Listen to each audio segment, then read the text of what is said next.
बिस्मिल्लाहिर्रहमानिर्रहीम। Dear student, अस्सलामु अलैकुम। मैं miss Sumaira Yunus from unique group of institute. कैसे हैं बेटा आप सब लोग? उम्मीद है आप सब लोग ठीक होंगे और अल्लाह आप सबको अपनी हिफ्ज़ व अमान में रखे।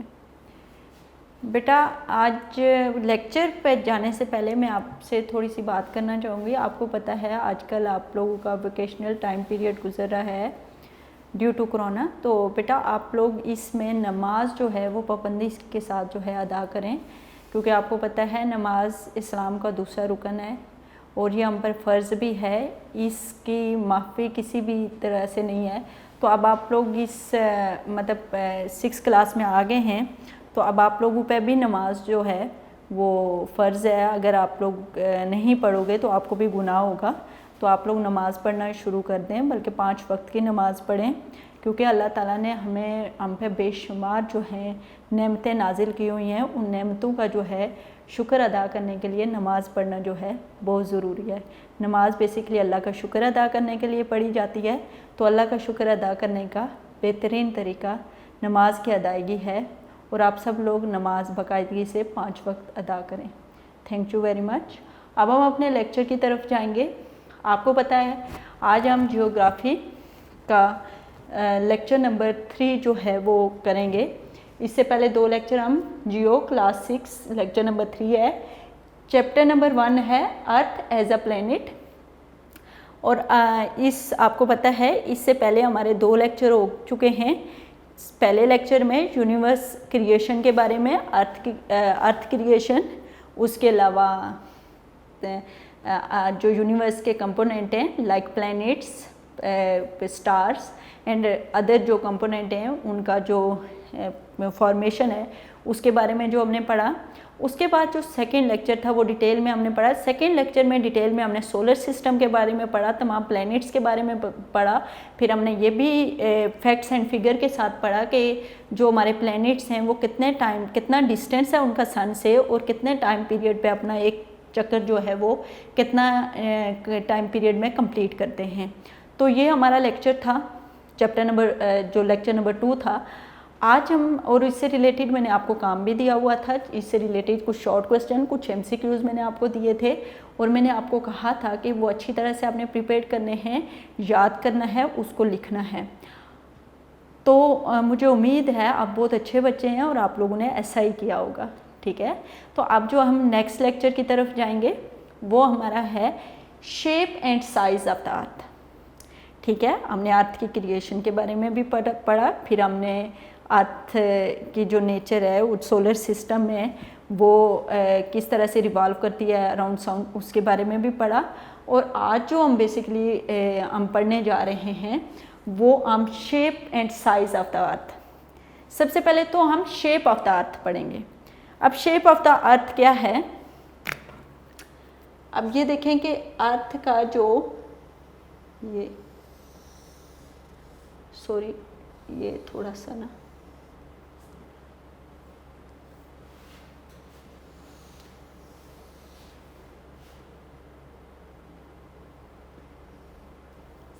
आपकी बुक में है अर्थ is round like a football.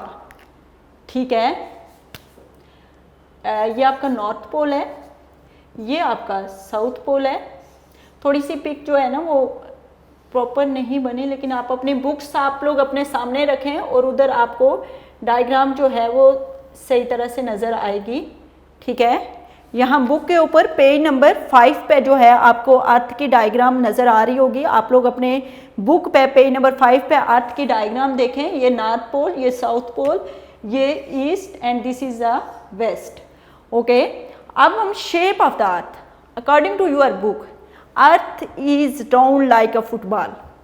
ठीक है, कि अर्थ राउंड है जैसे कि फुटबॉल होता है, लेकिन बहुत सारे साइंटिस्ट इस बात को नहीं मानते। इनमें न्यूटन एक जो है वो कहते हैं कि अर्थ राउंड है लेकिन बहुत ज़्यादा राउंड नहीं है।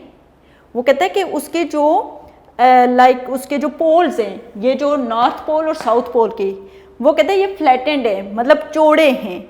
और इसका जो वो कहता है कि इसका जो ये इक्वेटर लाइन है, ये जो लाइन आपकी है ये इक्वेटर लाइन है। ठीक है, ये जो आपकी लाइन है ये प्राइम मेरिडियन लाइन है। अब जो वो कह रहा है कि ये जो इक्वेटर जो ये नॉर्थ पोल और साउथ पोल है, ये मैंने आप देखो आपकी बुक की डायग्राम से थोड़ा सा चेंज करके मैंने बनाया है। वो कह रहा है कि ये जो है ना ये चौड़े हैं। न्यूटन कहता है कि जो आपकी जो पोल्स हैं वो फ्लैटेंड है, जबकि आपके जो ये हैं इक्वेटर है ये बल्जिस का मतलब होता है उभरा हुआ बाहर की तरफ। ठीक है, आप अपनी डायग्राम में देखें तो आपको बड़ा क्लियर नज़र आएगा। मैं इधर प्रेजेंट नहीं कर सकती, यहाँ पे मैं आप लोगों को ऐसे दिखा नहीं सकती। अगर मल्टीमीडिया होता तो उससे आपको बड़ा क्लियर नज़र आ जाते डायग्राम, उससे फिर आपको पता चलता कि जो इसका इक्वेटर साइड है, ये जो इक्वेटर है ये बाहर को उभरा हुआ है अर्थ का, और जो इसका नॉर्थ पोल और साउथ पोल है ये फ्लैट है, फ्लैटेंड मतलब चौड़ा है। ठीक है, ये अर्थ की शेप है। वैसे तो आपकी बुक के में तो सिंपल सा लिखा हुआ है ना कि earth is around like a football. ठीक है, लेकिन कुछ साइंटिस्ट कहते हैं कि बहुत ज़्यादा प्रॉपर राउंड नहीं है, मतलब इसके जो नॉर्थ पोल साउथ पोल हैं वो फ्लैटेंड है, और जो इसके इक्वेटर साइड है वो बल्जिस मतलब वो उभरी हुई है। ठीक है, आगे वो कहता है कि if we travel in any direction on earth we shall reach the same place from where we started our journey। कहता है अगर आप कहीं घूमने निकलना शुरू, वर्ल्ड टूर पर जाना चाहें, पूरी दुनिया का चक्कर लगाना चाहें, तो फिर एक टाइम आएगा कि आप वहाँ पे आके पहुँच जाएंगे, पूरा चक्कर कंप्लीट करके आप वहाँ पर आके पहुँच जाएंगे जहाँ से आपने स्टार्ट किया था। ठीक है, वो कहता है कि पुराने ज़माने के लोगों का ख्याल था कि the people experimented and learned that the earth was round. In present age the picture of earth taken from satellite have made it easy to understand what is the shape। ठीक है, पुराने ज़माने के लोग जो थे वो ये कहते होते थे कि अर्थ वो मतलब कहीं बाहर घूमने फिरने या वर्ल्ड टूर या इस तरह से नहीं जाते होते थे। वो क्यों नहीं जाते थे? वो इसलिए नहीं जाते थे कि उनका ख्याल ये था कि अगर हम जाएंगे तो अर्थ के किसी कॉर्नर से हम नीचे गिर के जो है हमारी डेथ हो सकती है या कुछ इस तरह से, तो वो कहीं बाहर दूर दराज जाने से डरते होते थे। फिर जो है साइंस ने तरक्की की और उसमें फिर पता चला कि अर्थ जो है वो स्फेरिकल है, मतलब आप अगर एक यहाँ से आप मूव करना शुरू करोगे, पूरी दुनिया का चक्कर कंप्लीट करोगे, तो फिर आप अपने पॉइंट पे जो है वो वापस आ जाओगे। तो इस तरह से है ये। आप ये भी कह सकते हो कि अर्थ इज स्फेरिकल। ठीक है, स्फेरिकल टाइप होती है। इसको प्रॉपर एग टाइप तो नहीं होती, लेकिन फॉर एग्जांपल आपने बैलून बनाया तो बैलून के आप देख लो को थोड़ा सा प्रेस करोगे तो आप देखो कि उसके नॉर्थ और साउथ पोल जो होते हैं वो चौड़े हो जाते हैं, और वो जो उसका इक्वेटर साइड है वो बाहर को आ जाती है। तो बिल्कुल जब आप बैलून को प्रेस करोगे तो आपकी ना थोड़ी अर्थ टाइप शेप जो है वो आपको देखने को मिलेगी। अब हम बात करेंगे size of the earth. Size of the अर्थ, अब साइज ऑफ द अर्थ हम पहले तो डायमीटर के अर्थ को अगर मैं इन दो पार्ट्स में डिवाइड कर देती हूँ तो ये जो बेसिकली होगा ना ये होगा अर्थ का डायमीटर ये। ठीक है, यहाँ एक एक्सिस से दूसरे एक्सिस तक।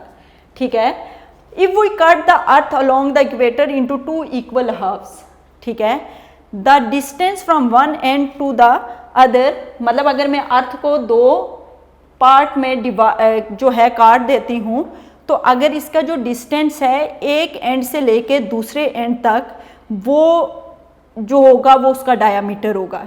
यहाँ से यहाँ तक इसका जो डिस्टेंस कहलाएगा वो क्या कहलाएगा? डायमीटर कहलाएगा। मतलब ये अर्थ है, इसको दो पार्ट्स में हमने डिवाइड कर दिया। ठीक है, तो जो दो पार्ट्स में हम डिवाइड करेंगे वो अर्थ का क्या कहलाएगा? डायमीटर होगा।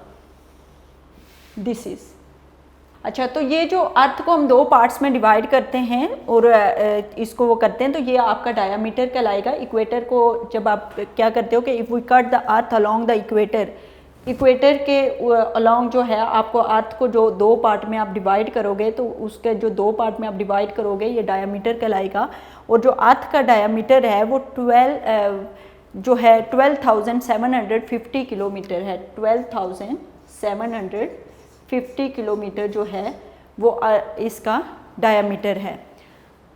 अब सरकमफ्रेंस इसका जो अर्थ का है, सरकमफ्रेंस होता है ये पूरा टोटल जो है, ठीक है, ये इसका सरकमफ्रेंस है, ठीक है।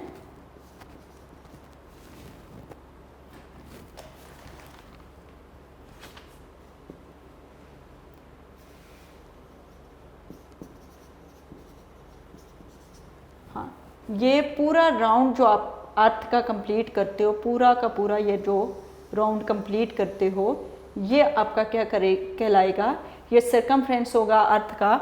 और जो अर्थ का सरकमफ्रेंस है वो तकरीबन 40,000 किलोमीटर है। 40,000 किलोमीटर है, ठीक है। This is a diameter of the earth.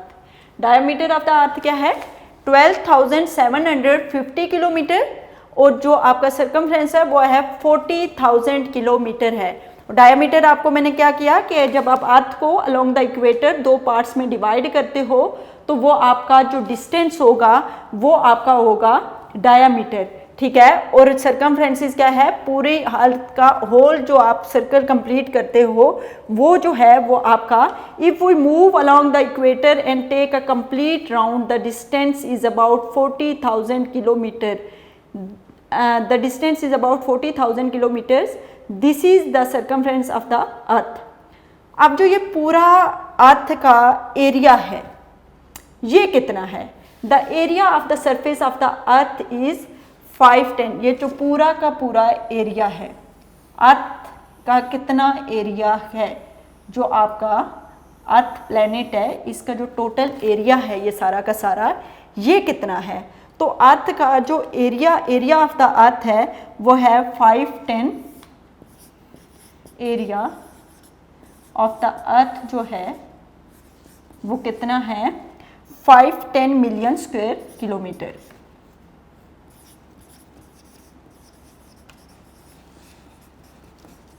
Kilometres, okay. अब इधर से आप देख लें shape of the earth. Shape of the अर्थ मैंने आपको बताया, उसके बाद मैंने बताया कि अर्थ is round like a football. फिर मैंने आपको बताया कि किस तरह की राउंड है, मतलब वो मैंने आपको बताया कि किस तरह से इसके जो पोल्स हैं वो जो हैं वो फ्लैटेंड है और उसका जो इक्वेटर है वो बल्जिज है। फ्लैटेंड मीन के चौड़ा और बल्जिज मीन के उभरा हुआ। फिर मैंने आपको बताया size of the earth. Size of the अर्थ में मैंने तीन चीज़ें बताई। एक अर्थ का डायामीटर। अर्थ का डायामीटर कितना है कि अलोंग द इक्वेटर अगर अर्थ को आप डिवाइड करोगे इन टू पार्ट्स तो वो जो डिस्टेंस होगा एक एंड से लेके दूसरे एंड तक वो आपका डायामीटर कहलाएगा। और डायामीटर अर्थ का है 12,750 किलोमीटर्स। और उसके बाद सरकमफ्रेंस के बारे में मैंने आपको अर्थ के में बताया उसके साइज में। तो सरकमफ्रेंस को आप जब अलोंग द इक्वेटर पूरा अपना चक्कर कंप्लीट करोगे तो वो पूरे चक्कर जो कंप्लीट करोगे वो उसका सरकमफ्रेंस होगा और वो 40,000 किलोमीटर है। और उसके बाद जो है एरिया टोटल अर्थ का कितना है, वो एरिया ऑफ द अर्थ जो है 510 स्क्वायर किलोमीटर। इक्वेटर मैंने आपको बताया यहाँ से यहाँ तक का जो डिस्टेंस होगा वो डायामीटर कहलाएगा, ठीक है। सरकमफ्रेंस जो ये होल चक्कर का आप वो चक्कर कंप्लीट करोगे अर्थ का वो कहलाएगा। और जो एरिया होगा ये अंदर जितनी भी जगह होगी ये एरिया ऑफ द अर्थ है और वो है 510 million square kilometre. 510 million, sorry, ये हो गया size and shape of the अर्थ, ठीक है। अब जो हम नेक्स्ट डिस्कस करने जा रहे हैं वो हम डिस्कस करने जा रहे हैं, अब आपको क्लियर हो गया size and shape of the अर्थ। अब हम मूवमेंट ऑफ द अर्थ जो है वो डिस्कस करने जा रहे हैं, okay. Movement of the earth, movement of the अर्थ जो है वो बेसिकली हम डिस्कस करने जा रहे हैं। अब अर्थ की दो टाइप की मूवमेंट्स होती हैं, one is rotation and number two is revolution.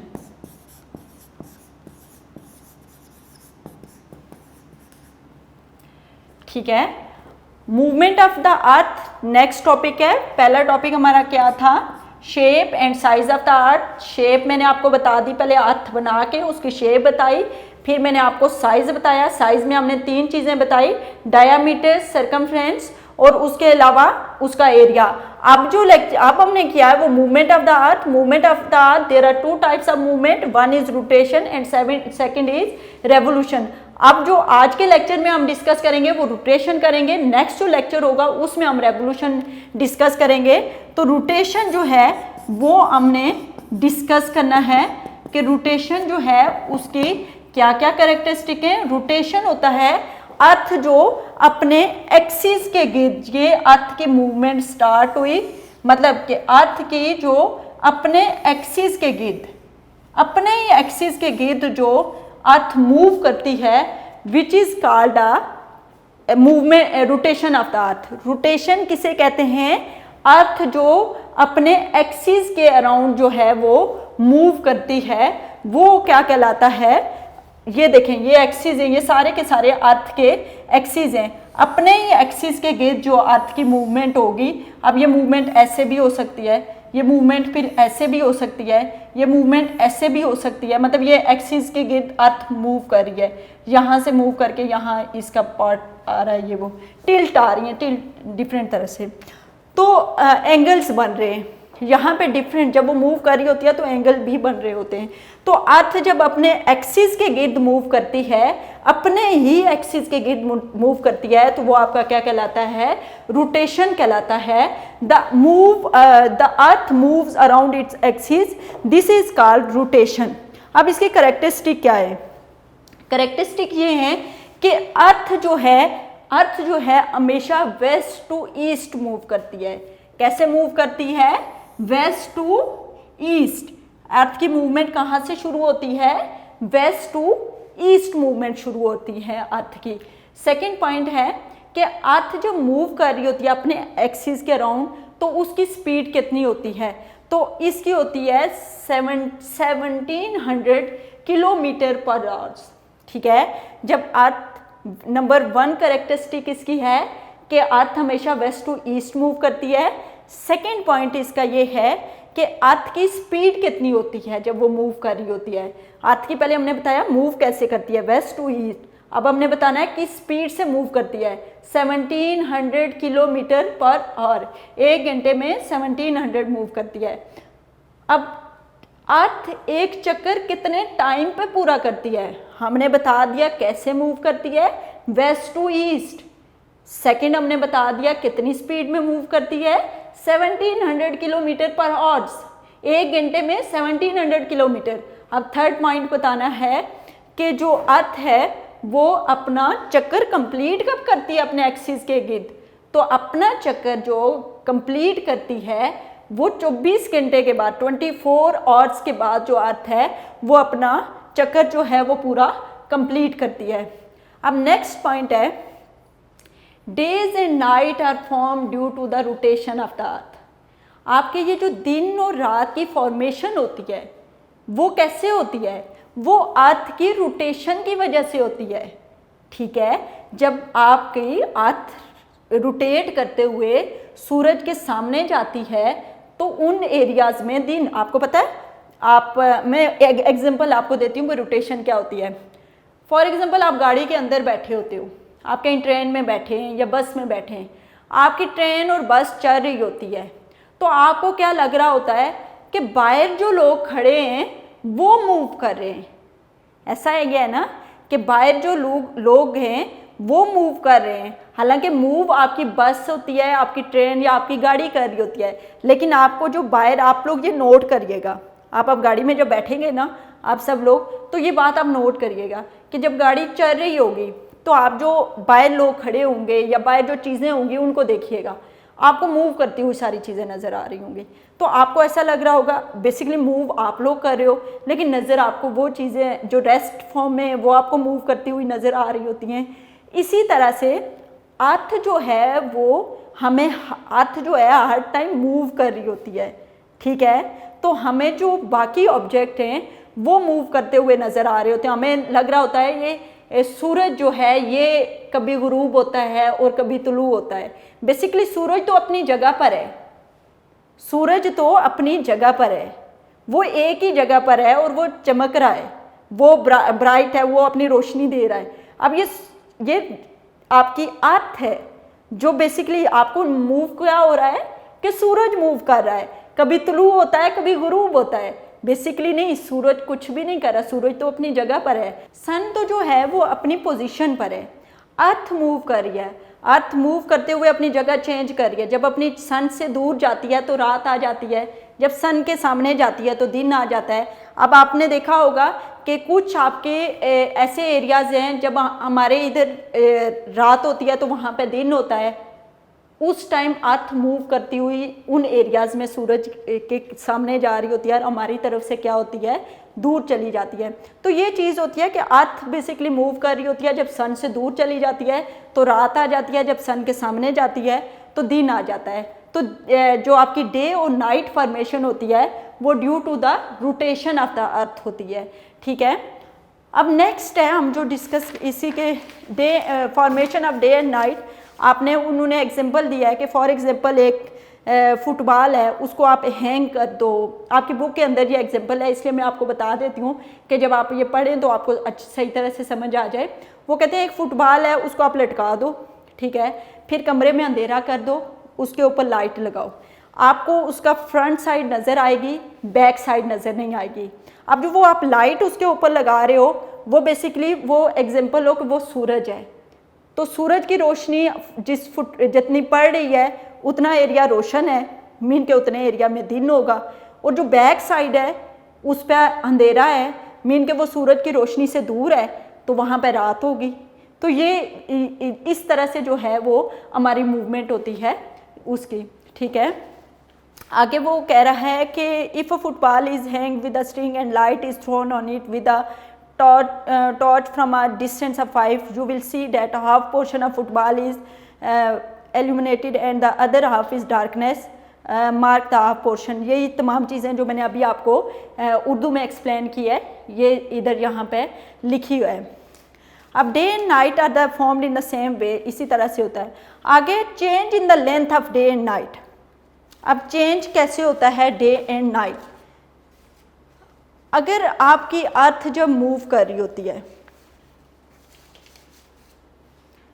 आपको पता है कि जब आपके नॉर्थ पोल में जब दिन होता है तो आपके साउथ पोल में जो होती है वो रात होती है, ठीक है। साउथ पोल मतलब जब आपके नॉर्थ पोल में दिन बड़े होते हैं तो आपके साउथ पोल में उसके ऑपोजिट जो नॉर्थ पोल और साउथ पोल, नॉर्थर्न हेमिस्फीयर होता है आपका और एक साउथर्न हेमिस्फीयर होता है।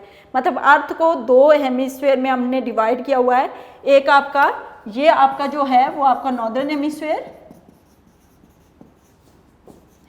होता है कि मतलब हेमिस्फीयर उसका अर्थ के आधे पार्ट को कहते हैं, और जो ये लोअर साइड है ये आपका साउदर्न हेमिस्फीयर कहलाएगा, ठीक है। अर्थ जो है वो उसके दो पार्ट है, नॉर्दर्न हेमिस्फीयर, साउदर्न हेमिस्फीयर। अब आपके जब नॉर्दर्न हेमिस्फीयर में डेज लॉन्ग होते हैं, जो जून के 21 जून को नॉर्दर्न हेमिस्फीयर में जो आपके दिन होते हैं वो लंबे होते हैं, और 21 जून को आपके साउदर्न हेमिस्फीयर में जो दिन होते हैं वो छोटे होते हैं। 22 दिसंबर को नॉर्दर्न हेमिस्फीयर में सबसे छोटी रातें होती हैं, ठीक है, दिन छोटे होते हैं। 22 दिसंबर को नॉर्दर्न हेमिस्फीयर में दिन छोटे होते हैं, और आपके 22 दिसंबर को साउथर्न हेमिस्फीयर में दिन क्या होते हैं, जो होते हैं वो लंबे होते हैं। मीन के जब नॉर्दर्न हेमिस्फीयर में दिन बड़े होते हैं तो साउथर्न हेमिस्फीयर में दिन छोटे हो जाते हैं उतने ही। मतलब 21 जून को नॉर्दर्न हेमिस्फीयर में दिन बड़े होंगे तो 21 जून को साउथर्न हेमिस्फीयर में दिन छोटे होंगे, ठीक है। 22 दिसंबर को नॉर्दर्न हेमिस्फीयर में दिन जो हैं वो छोटे होते हैं, तो 22 दिसंबर को साउथर्न हेमिस्फीयर में दिन जो हैं वो क्या होंगे, वो लंबे होंगे। अब इसकी वजह क्या है? इसकी वजह ये है कि आपकी अर्थ मूव करती है तो टिल्ट, ठीक है, तो उस टाइम एंगल बन रहा होता है 66.5 डिग्री। तो जब ये एंगल बन रहा होता है तो उस टाइम इसकी वेरिएशन जो है वो चेंज होती हैं।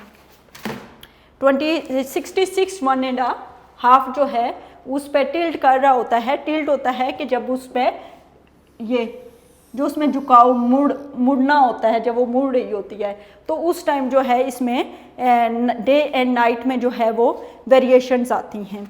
और फिर एक टाइम आता है कि डे एंड नाइट जो हैं वो आपके इक्वल होते हैं, ना आपके दिन ज़्यादा बड़े होते हैं और ना आपके रातें ज़्यादा दिन बड़े होते हैं, ना रातें ज़्यादा छोटी होती हैं। वो आपका तकरीबन स्प्रिंग और ऑटम का जो सीज़न होता है उसमें इस तरह की सिचुएशन जो है मार्च और सितंबर के मंथ्स में ऐसा होता है कि दिन और रातें जो होती हैं वो तकरीबन आपके इक्वल जो है वो आ रही होती हैं।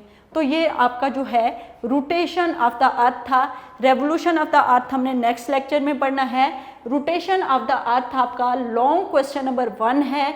आपका ये आज होमवर्क है कि आपने रोटेशन ऑफ द अर्थ को लिख के 3 दफ़ा लिख के याद करना है और फिर इंशाल्लाह वो आपको कभी नहीं भूलेगा। आपने अच्छी तरह से याद करके फिर अपने मदर्स को या जो है आपके अगर आपको अब्बू कोचिंग देते हैं या सिस्टर कोचिंग देती है, जो भी आपको कोचिंग दे रहे हैं, घर में पढ़ा रहे हैं, उनको आप ज़रूर टेस्ट दें ताकि आपको पता चले कि ये कितना प्रिपेयर्ड हुआ है आपको, ठीक है। ये आपको सारा कल हम जो है इसकी सेकेंड मूवमेंट करेंगे, रेवोल्यूशन ऑफ द अर्थ। तो कल तक के लेक्चर के लिए इजाज़त दे दें। अल्लाह हाफिज़।